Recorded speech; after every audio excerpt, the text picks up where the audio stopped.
of the Cabinet, distinguished guests, I am Ambassador Monica Crowley, Chief of Protocol of the United States, and it's my distinct honor to welcome all of you to the State Department to celebrate the extraordinary talent, vision, and artistic achievements of the fantastic 48th Kennedy Center honorees, living legends, all of you.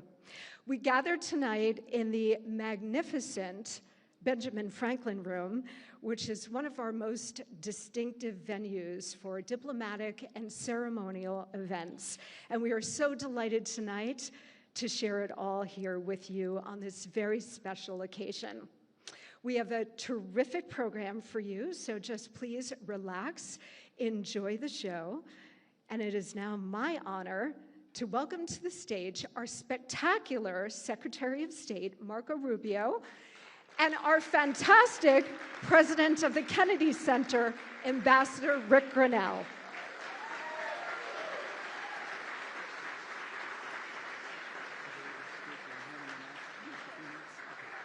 Thank you. Thank you very much. Thank you, Mr. President. Welcome to the State Department. We love to have you here in this beautiful ballroom, and we're very excited about it. Of course, it's not nearly as big as one we're going to have in about a year and a half for the country, and but thank you for being here tonight. And it's an extraordinary honor to be here with all of you, to welcome you here to this room and to this place. One of the great American exports is our culture and our talent. It inspires the world, and tonight we honor 4 honorees, 5 when you include a group as well, who have been such a internationally given America such prominence. They have represented our country well. It is one of the great things that we have done. It's one of the things that people don't talk about enough. They call it soft power. But what it really means is the influence of our culture and the influence of our talented people and how it inspires people around the world. In many cases, the first thing and people learn about our country is through our culture, through our entertainment, be it our movies or our television or our music or our musicals or our bands or our actors.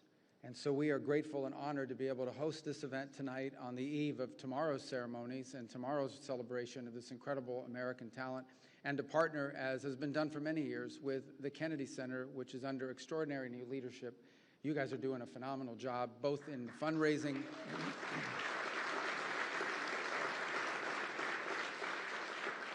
and it's something the President, as Ambassador Grinnell will tell you shortly, has really made a priority. And that is to restore it to a place of greatness, where the beauty of American culture, where things that are exhibited to the world, and obviously here in the city as well.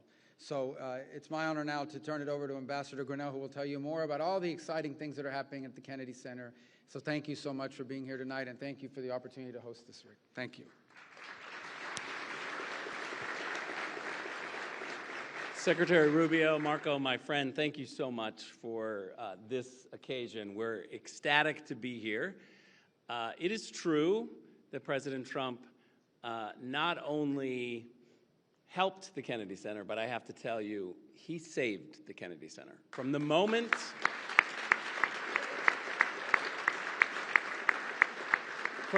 I arrived and the finances were a mess, despite whatever the media says, I promise you, we had no money in the bank. We were paying staff with debt reserves. It was awful. And on top of that, the deferred maintenance was criminal over the years. I brought President Trump over. I showed him. He's an expert on building, if you don't know that. And immediately said, what do you think? What are we supposed to do with this? Are we supposed to pour more money into this? And I said, sir, I got to be honest with you. Our engineers, our building people have said, this is so far past, we need to tear it down and start over. And the president said, nah, I can give you some money. And he left the Kennedy Center. By the time he got back to the White House, he had called Lindsey Graham and Russ Voigt, and he said, I'm going to give $250 million to save the Kennedy Center, and it's going to be in the big, beautiful bill. And that's exactly what he did. He delivered, and he saved the Kennedy Center.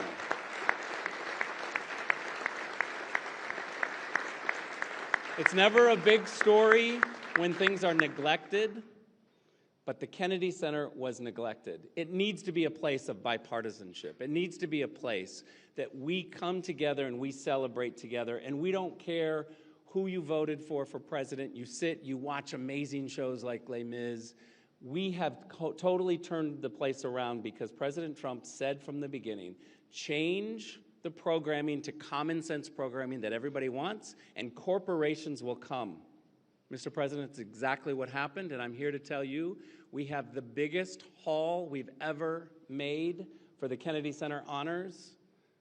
We just brought in $23 million for the Kennedy Center Honors tomorrow night.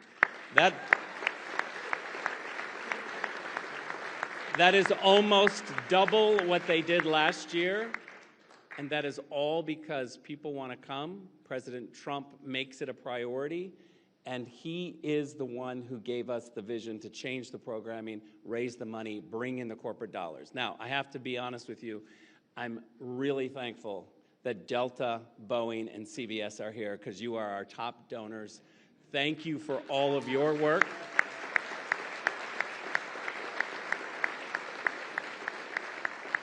And let me finish by saying also, Tiffany's, thank you very much for redesigning our Kennedy Center Honors. And if you haven't seen them yet, you're about to. They're spectacular. And this is the first year that Tiffany's decided to step in. And we want to thank Tiffany's for the beautiful medals, awards that they have given us. So thank you very much. Enjoy the evening.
Ladies and gentlemen, the President of the United States, Donald J. Trump.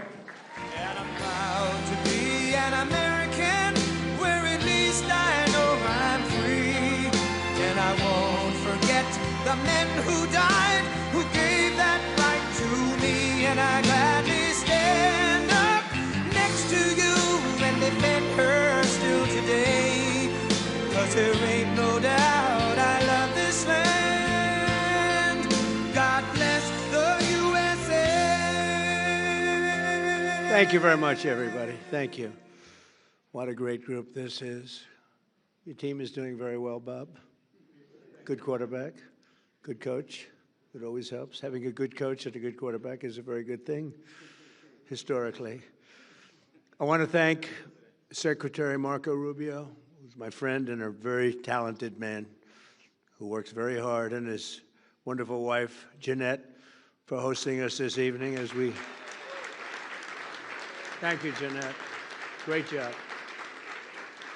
As we celebrate the 2025 Kennedy Center's honorees, and they are great honorees.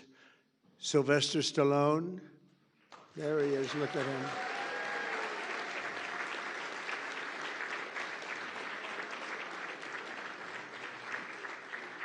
He got stuck in traffic, but he made it. He wasn't going to miss this under any. We heard he was walking up. I said, okay, now we can start.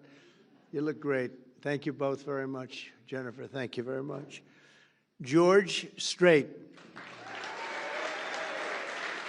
Thank you, George. Right.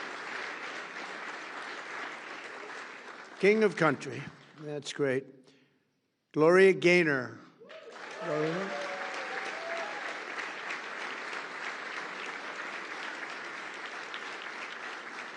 Fantastic, Chef. You look so well. Thank you very much, Gloria. The legendary Michael Crawford.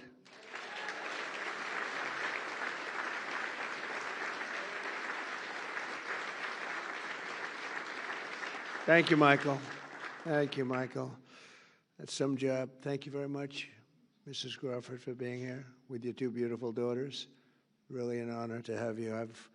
I don't want to say how many times I've seen you in Phantom, but you know, when you have a great artist, it's true with paintings, it's true with music, it's true with dance.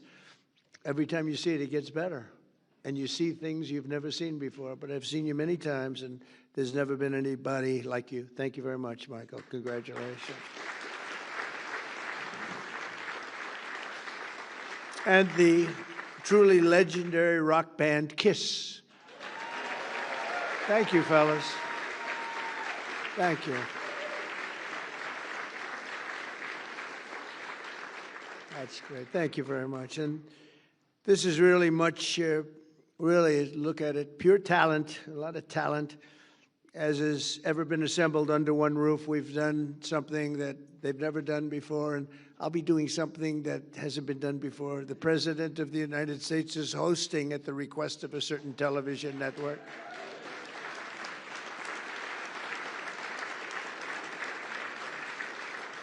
And I'm doing it because I feel it's very important that we all get out and do something. And if that can make a difference, that's tremendous. But we have such wonderful people, and I don't mind doing it. But these are some of the greatest of all time, and congratulations to all of you. And thank you very much to Tiffany and Company. They've really done a beautiful job with the medals. And I want to thank you, beautiful families, every one of you. You brought large numbers of your families here, and we appreciate that. And they appreciate you, I can tell you.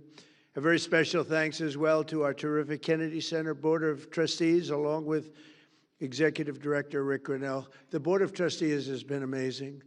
It's got to be the hottest board, or I don't know, the Supreme Court is pretty hot. I always say the Supreme Court, the U.S. Senate, the NFL Owners Committee, I think that's pretty good too.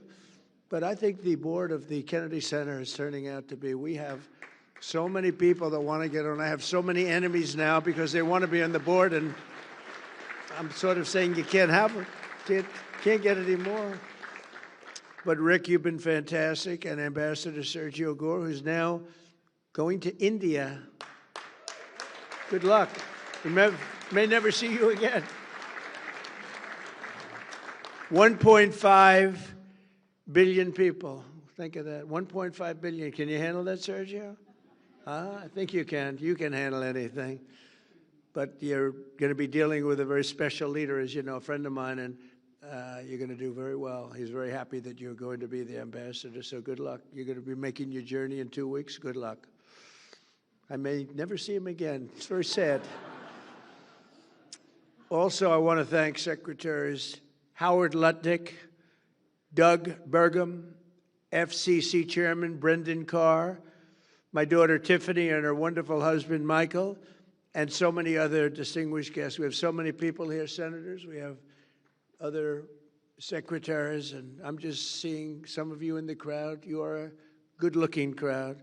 I also want to thank everyone here tonight who's so generously supported our effort to restore and revitalize the Kennedy Center. It was in rough shape to a lesser extent, but the White House was in rough shape. You know, we're bringing the White House back room by room, and they sort of laugh when they say, well, the Lincoln bedroom, we had to fix it up. It wasn't looking too good, but we fixed it up, leaving it the way it was, but fixed up. It's in tippy-top shape. You know, I always used to say, tippy, it's got to be tippy-top. But you had a lot of other presidents that weren't into that. I am. I've always been into it. The Oval Office has reached a new level. The Cabinet Room, everyone wants to see the Cabinet Room, and it's so beautiful now. We took some of the paintings that were downstairs in vaults. They have big vaults. They have 2,000 paintings, over 2,000. We have great curators, 7 of them, and they love the place. Some of them have been there for 40 years, and if they don't like you, you don't get the painting you want. You don't get the Declaration of Independence brought up into the Oval Office. A couple of other presidents suffered without it because they said, I'm not going to be able to do it.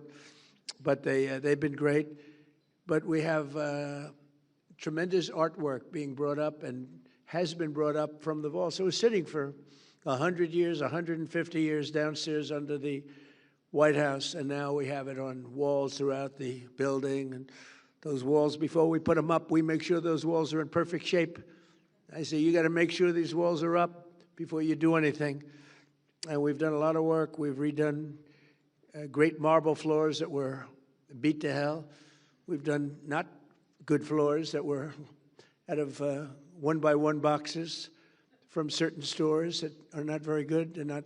They shouldn't be there. Those floors should not have been there. And we've replaced them with the most beautiful marble, statuary marble. They call it in Italy statuario. Great white and black marble that forms Greece and big parts of Italy. And Italy during a time when Italy was extremely strong, and Greece when Greece was Greece. And they had that, and we now have that in the White House, replacing one-by-one tiles that were not good. But we've fixed the White House, and we've fixed the Kennedy Center. The Kennedy Center has some work to be done. We've worked very hard on it, actually. I spent a lot of time there with contractors. I mean, I go around. I have 2 jobs. I have a construction job, which is really like relaxation for me because I've been doing it all my life. But we're fixing the Kennedy. I said, you need a new roof. And he said, sir, there's a lot of water coming down. You know, they didn't know. You need a new roof. It's been there for like 45, 50 years. And we're doing everything. We're doing brand new air conditioning. Carrier's been so incredible. They made a donation, a big donation on the ballroom. We were bidding out the ballroom, and Carrier came along, and they said, sir, we'd like to contribute the air conditioning for the ballroom. It was like $17 million. It's a lot of air conditioning and heating. And a great steel company came along and said, sir, we'd like to contribute the steel. That's a big steel. That's a big account. And we had Caterpillar Tractor come along and said, sir, we'd like to contribute all of the tractors, all of the excavation equipment, and all of the lifts and generators and everything else you have in the ballroom, because it's got a lot of very complex equipment that you wouldn't think of. So I want to thank Caterpillar and others. Others are going to be made public, but they've really been very gracious, and we're having the same thing happen at the Kennedy Center. They view it as a very important thing, and we have marble experts, some of the greatest marble people anywhere in the world, and they're taking this marble that was in such bad shape that everyone said, we have to rip it down, we have to take it down. No, the marble is great, big, beautiful slabs. You don't get them like that anymore. It's very hard. Giant, they call them the giant slabs. They don't make them. But with tender, loving care, and I always say, remember, if you take 1/100th of an inch off the top of the marble, you have brand new marble. People don't know that. They see the marble and they say, oh, the marble's stained or the marble's gone. I say, no, no. If you go just a little bit, if you take just a little bit of that skin off and you get it down, it's called grinding, you grind it down just 1/100th of an inch, you have a brand new slab of marble. And you've saved a little money, to put it mildly, like millions. The marble job was going to cost $59 million. They thought we had to take all the marble off the building and replace the marble with new marble. It was going to cost we had prices from 59 to 75 million. I think I'm going to spend $1 million to have it made beautiful. And what you replace it with was not nearly as good as what we already have. So it's sort of, I don't know, I like to tell you those little construction, because we talk politics all the time, and I like politics too.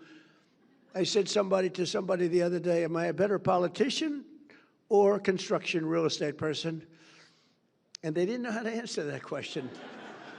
I'm not sure how to answer it either, if you want to know the truth. But I actually get great relaxation out of fixing the White House and fixing the Kennedy Center. And it takes a little time, but not really, because it's time that some people want to rest.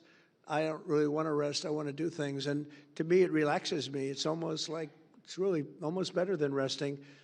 And we're bringing these places of great distinction, we're bringing them back. And the Kennedy Center is going to be incredible. Within 10 months, I mean, you're going to see, we've already done tremendous amounts of work, but within 10 months, you're going to see something that you'll really be amazed at. You know, one of the things with the Kennedy Center, because this is really honoring that tonight, but the sound is great. And if you don't have good sound, Lincoln, I don't want to say anything bad about Lincoln Center, but they've had a lot of problems over the years with sound. A lot of you, some of you on that board, you're here tonight. There's a very distinguished board also. But as you know, they have at Lincoln Center, they have a sound problem, and they've rebuilt one of their great buildings because the sound was always bad, and they can't get it right. They can't get it right. It's a very hard thing to do. There's a little luck to that. You know, you have to be a little bit lucky. And some of the greatest opera houses in the world in Europe were built 200 years ago, 300 years ago, and they had no sound engineers in those days, but they did have a lot of marble and stone. And marble and stone make really for great sound. I see we have Gloria, we have Kiss, we have George Strait, we have, think of it, we have the great Michael Crawford, and they know what I'm talking about probably better than anybody else in the whole world. But it's, sound is a big deal. And if you don't have it in a building, you pretty much never have it. They rebuild it, they spend millions and millions of dollars, they take it apart. They put up new walls, they put up new seats, they put up new everything, and they open it up, and it's a disaster. And the one thing with Kennedy Center, they have great sound. They've always been known to have great sound. And we're putting up large slabs of marble in a couple of the great halls, and it's already, we did some testing. It's made it, as good as it is, it's made it even better. Marble can do that. So we've reviewed everything you have to review and reversed the decline of this cherished institution. And the Kennedy Center was really, boy, the money they spent over the years. They spent so much money, and you couldn't see where the money was spent. We're still trying to find out where did they spend all that money, but they didn't know what they were doing, and it's a shame. And we almost lost that building. That building was very close, structurally and every other way. We've totally reversed it, and now it's going to be in great shape for another, literally for 100 years. It's going to be in great shape. It's going to be in better shape than ever before. So we've done a real job. We've secured historic funding for the Kennedy Center, and we got that in the great, big, beautiful bill. That's a bill that everybody said was impossible to get passed. They said, you can't do it. It's too big. It was supposed to be 17 bills. I said, let's put it in one, because the Democrats are absolutely crazy. And I have some Democrat friends here, but they're crazy. And they might have approved a couple of them, but most of them they wouldn't. I said, if we put it all in one, there's something for everybody. And we got it approved with a pretty small majority. We have the majority, but pretty small majority. We got it approved. And we got some support. We got a little support from some of the rational Democrats. But one of the things we were able to do is help very much the Kennedy Center. We got so many other things. The largest tax cuts in history. No tax on, think of this, tips. No, for the workers, no tax on tips, no tax on Social Security for our great seniors, no tax on overtime. Nobody thought that was possible. You're allowed if you buy a car. These people don't know about buying cars, because you buy cars probably, you're not going out to borrow a lot of money, the group in this room. But you know what? Middle-income people, they never had this before. If you go out and borrow money, which almost everyone does to buy a car, you're now allowed to deduct the interest for income tax purposes. It's never happened before. It's a great thing. We have so many things in the great, big, beautiful bill. But one of the things we have is we're going to rebuild our city, Washington, D.C. We now have one of the safest cities in the country. It was a horror show when I came here. A year and a half ago, this city was so dangerous. A year ago, it was so dangerous. We've been there 10 months, and now we're setting records for safety. We've had virtually no crime. We had terrorism 2 weeks ago, week and a half ago, horrible terrorism. But it sounds like we were doing so well that the terrorists felt they didn't want to see us do very well. But we have right now the safest capital. We have as safe a capital as anywhere in the world, and we had one of the most unsafe capitals in the world. Thank you. And I walk through the White House, and I'll see especially young women say, "Sir, thank you very much." And I know immediately what they're saying. They're not thanking me for the 8 wars that we've stopped. They're not thanking me for even the tax cuts or any of the other things we've done. They're thanking me because they can actually walk to the White House. They feel safe now in the city, and they are. And I want to thank our National Guard. They've been unbelievable. The National Guard has been great. And Christy and Tom Homan and all the people that work so hard on that. And as you probably noticed, we just went into New Orleans, and we went into Memphis, Tennessee. We went in a light way because we have a lot of opposition there with these people. They want to have crime. I mean, it's the craziest thing, Chicago. But we've brought down crime and just given it a little dose of what we do really well. But we'll, at some point, just go in and do it exactly the way we want. We won't have any crime, and we'll have very little crime in Chicago, almost none. We'll stop it everywhere. We do stop it everywhere. And we had a governor, a very good governor from Louisiana. Jeff Landry just called, and he said, "Please do me a favor. Would you send the troops into New Orleans? It's really gotten bad." And I said, "We'll do it." We just sent them in, and within about 3 days, everyone said it's like a different place. And he's a smart governor. And some of the governors, you'd be surprised at some of the ones that are calling. But we're stopping crime. I said we were going to, during the campaign, we're going to stop crime. Nobody knew we were going to stop it to this extent. Nobody knew we were going to have a border where in 6 months, not one person came into our country illegally. Think of that.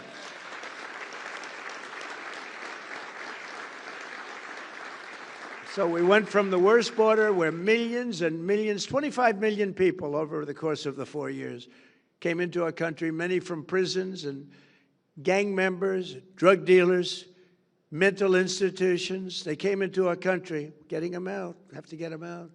Murderers, we have 11,888 murderers. Many of them are now either out or in jail because they'll murder again. More than 50% of those people murdered more than one person.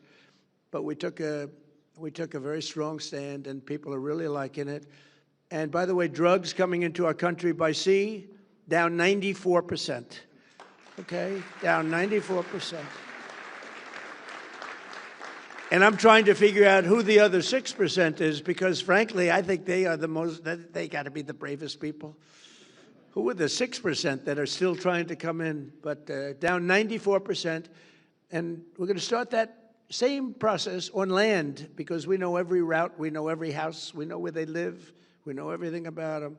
They killed 300,000 people last year. And that's like a war. That's like a terrible war.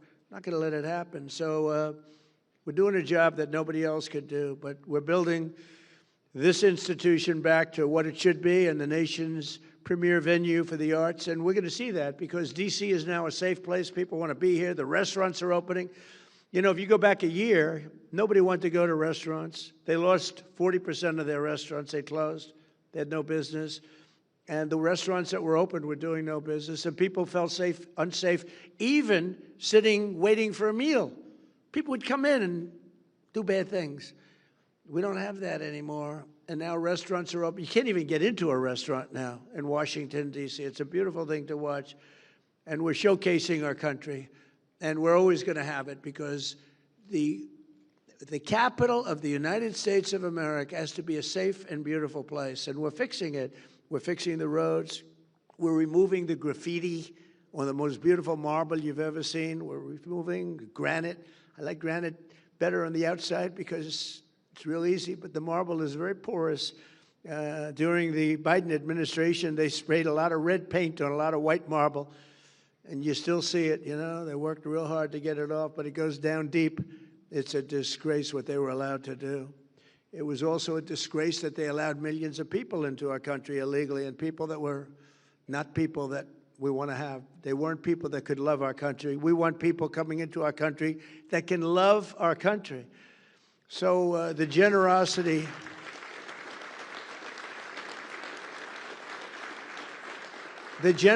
of so many outstanding donors, and Rick mentioned some of them, but we've had so many people that just are so generous. It's been really incredible. And as you know, this is America's 250th anniversary.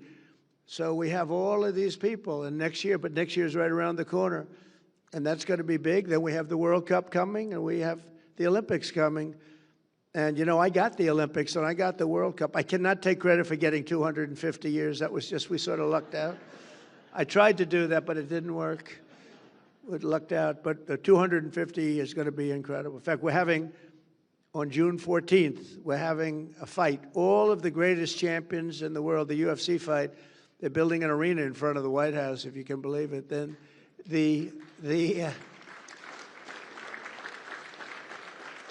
like 6,000 seats, and then they're going to build it for the fight. They're going to have the greatest champions of the world coming, and they're going to have over 100,000 people out. They're putting screens all over certain parts of Washington so everyone can see it.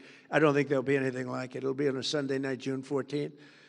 Flag Day happens to be my birthday, but I didn't do it for that reason. Just it actually, sir, we like the June 14th date. I said, you know, it's my birthday. They didn't know it, but they picked it. But it's, I'll take a little heat on that, but it's not that. But I will tell you, that's going to be some. Everyone's asking me for tickets for the UFC. But it's going to be great. They're going to have the greatest champions in the world all fighting that night. The great Dana White does a great job, and he wanted to do it. And the White House will be the background of the fight. There'll never be anything like this. There has never been, and there never will be anything like that. But a few hours ago, I had the tremendous privilege of presenting the 2025 Kennedy Center honorees with their medallions, their beautiful medallions from Tiffany, right in the Oval Office. And we thought we'd do it here. We thought we'd do it at different places and maybe pick the one that we like the best. And we said, no, that hits so well. And the Oval Office, right, Michael? The Oval Office, he said it. I've never seen anything like this. There's something about the Oval Office that's special. It's really just special. Even in its poorer state, it was still the Oval Office. And we appreciate it, and we have great respect. So many things happened in the Oval Office. And they got to see the beautiful cabinet room, which we've brought back to life like it should be. Beautiful. It's a beautiful room, and it's really a beautiful room once again. Actually, more beautiful than it ever was. It was never like this. But the American people are proud of our country. We're proud of our beautiful White House, and we're proud of our beautiful Kennedy Center. And now you have it at the top of the line. The lives they've led, these wonderful people that are here tonight, the legacies that they forged have become integral part of Americans' priceless cultural heritage. All of the people that we honor tonight are such beautiful words. I mean, you're priceless. It's a cultural heritage that you've created, each of you in a very different way, most of you in a very different form, catering to different people, frankly. But you add it up, and it's 100% of our population. Each of them has given us treasures that will be passed down to every future generation. And I don't think you even appreciate what you've done. I don't think you really appreciate your greatness. Decades and even centuries from now, people will still watch and admire the films of Sylvester Stallone. There's nobody else can do those films. Nobody can do it.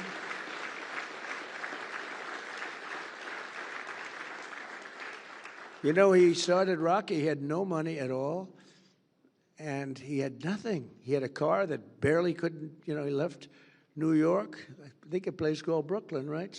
Brooklyn, good place. A lot of good people come out of Brooklyn. But he got that car to just get him there, and he stayed in his car, and he slept, and he wrote this script called Rocky, along with about 20,000 other people. Everybody writes a boxing script, right? But for some reason, they loved it.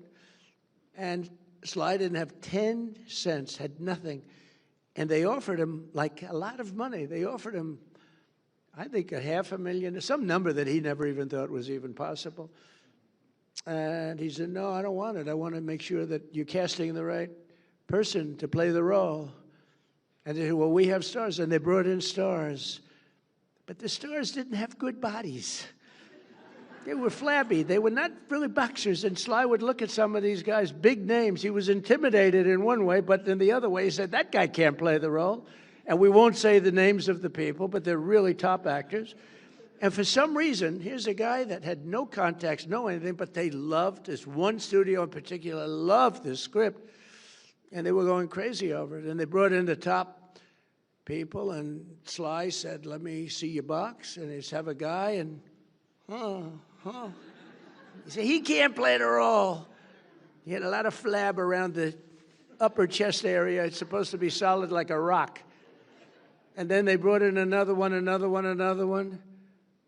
And finally, they looked at Sly. They said, "Oh, man, you're in good shape. You think you could play the role?" He said, "I'll play the role. I'm not going to let somebody else play it." And he was actually willing. He thought they'd have somebody, but he said, "That's not a boxer. That's not a fighter. These are good movie stars. Keep their shirt on, but they're good movie stars. But they're not fighters, right?" And he took that role, and the rest is history. The rest is history.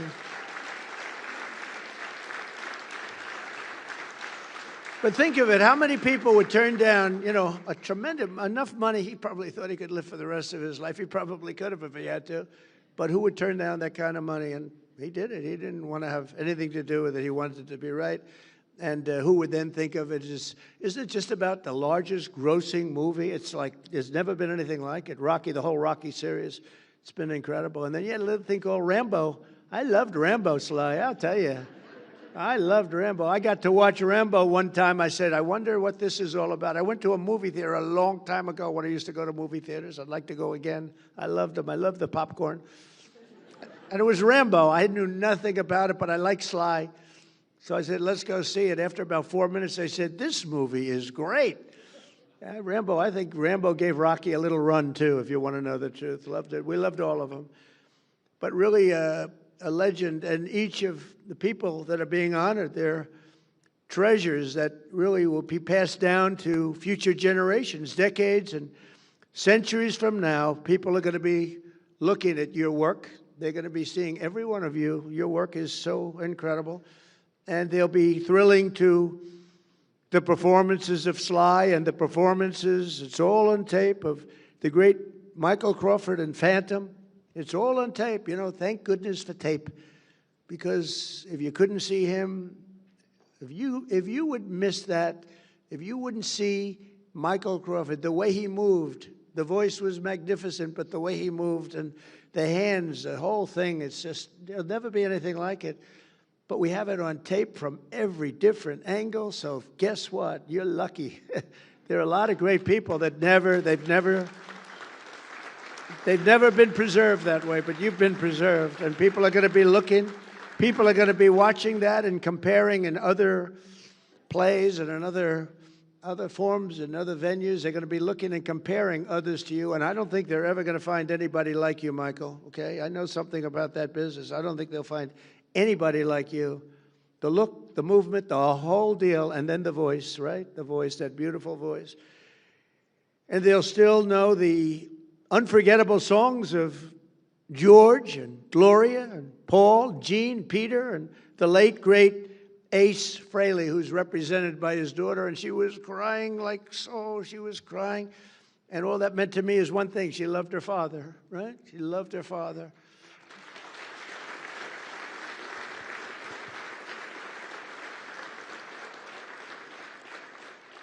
And the guys loved him. That band has stuck together for a long time. I've known a lot of bands, and they don't last too long. They're gone, much to the detriment of themselves, actually. But these guys get along, and I love to watch people. And I was watching them, and they really respect each other, and they like each other. I just congratulate you. What a job. What a job you've done. What a great job. Thank you all. I've known Gene for a long time, and I've known the others for shorter periods of time, but they're real talent. And tonight they're really appreciated. The world has seen it, and the world is now watching. They're watching. The whole world is watching this. So thank you very much. On the film sets, Broadway stages, and in sold-out arenas around the globe, these exceptional individuals have spent their lives making the most of their incredible God-given talents. They have talent. They have talent. The great Gary Player, he hits shots. He's 90 years old. He still plays good. He shot a 70 with me the other day. He's 90. We're playing pretty far back, too. He's incredible. You think Biden could do that? I don't think so. Can't lift the club. But Gary was demonstrating shots, and one guy was having a very hard time, couldn't get out of a sand trap. Gary's known as the greatest sand player, #1 ever. He got down in the U.S. Opens, 2 U.S. Opens back-to-back. He got down 69 out of 71 times. I would say that's good. Even if you don't know anything about golf, you'd have to say that's good. But he got down, and this poor man that I was with, he was blessed with talent, but not golf talent. And he cannot get out of a trap. It was sad to watch. And Gary says, you don't understand.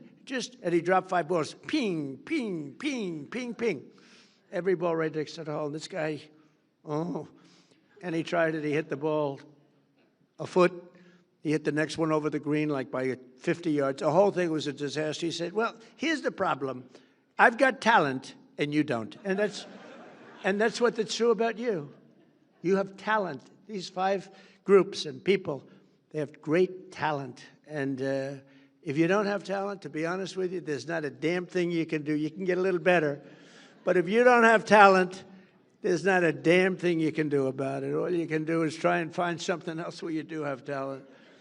But I just want to thank that, you shared these gifts, because you're really sharing a great gift with the world. And maybe tonight more so than any time in your career you've shared tonight, because tonight the whole world is focused on you. I want to celebrate all of this together, and tomorrow we pay tribute to them magnificently, and they're going to see something really special, and it's so great to have this at the Kennedy Center. I want to thank, as you know, FIFA for the award they gave me, but more importantly for choosing the Kennedy Center. We had over 1 billion people watching they were choosing the teams, which team is playing the next team, and you can imagine the thrill. But Johnny, who's the commissioner, he's a fantastic guy. I guess you have to say he's like the biggest guy in sports, Bob. He's big. He's saying we have 58 Super Bowls. I don't know if that's true, but let's say we have a few of them. But they have a lot of matches, and it's all taking place here. Don't forget, when I made that deal during my first term, and then I made the deal for the Olympics, and I said, man, it's so bad because they were made 6 years away. So I said, I won't be president. And then I got screwed, and I said, let's do it again, and I did it again. We did great the second time, unbelievable. We won by a lot. But the third time, we won by 10 million votes. But it was a COVID year. A lot of things happened, and a very crooked election, a lot of crooked people. But I said, we got to do it again. That's why we never give up. These people have never given up. They don't give up. Bob Kraft never gave up. Did you ever give up, Bob? I don't think so. Bob Kraft, have you ever given up, Bob? Look at him. He had a lousy team last year. He didn't know what to do. And now he's leading the NFL again. I'm sure your other owners are extremely happy for you, though, Bob, right? They're thrilled. They're just thrilled. But no, people don't give up. The real winners need the talent, but don't ever give up. But as chairman of the Kennedy Center, as president of the United States, and as a true fan of each of these incredible celebrities, but great performers, much more than a celebrity. You're much more than a celebrity. It gives me tremendous pleasure to congratulate them once again and say thank you for your incredible career. Thank you for gracing us with this wisdom and this genius that you have. That's what it is, every one of them. And the First Lady, who you saw yesterday and you're going to see again tomorrow, we're going to be having a good time. She congratulates everybody. She's focused on Christmas decorations at the White House, where she's done a great job. And actually, the press has treated us very good. The first year, the trees were white and beautiful, and the media said, why white? So I said, listen, do something that's more known. So the next year, we did green. And they said, why aren't you doing white? We like the white better. The next year, we did red. We got killed with the red. But so we went through 4 years of that stuff. Nobody does it better.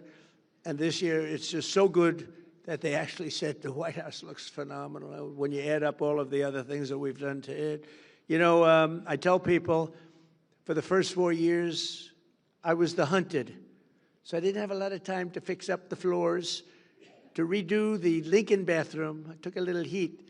It was the worst job. It was done in many years ago. It was done during, actually, the Truman administration with very cheap green tile. That was in Lincoln. Now we have it done in beautiful, beautiful paradisial marble. It's all book matched and so beautiful. And people said, oh, why is he wasting time? That's not wasting time. That's saving our heritage. Many, many things like that. It's saving the heritage of this country, and it's so important. But I'm just going to leave you with the fact that this is a very brilliant and very important group of people that are in this room tonight. A lot of people wanted to be here, and the ballroom is very small, Marco. I mean, this is like, you know what this is? About 1/10. This is Section A of what's being built. This is like a little corner, but it is beautiful. And I have to say this: Marco Rubio is a great Secretary of State.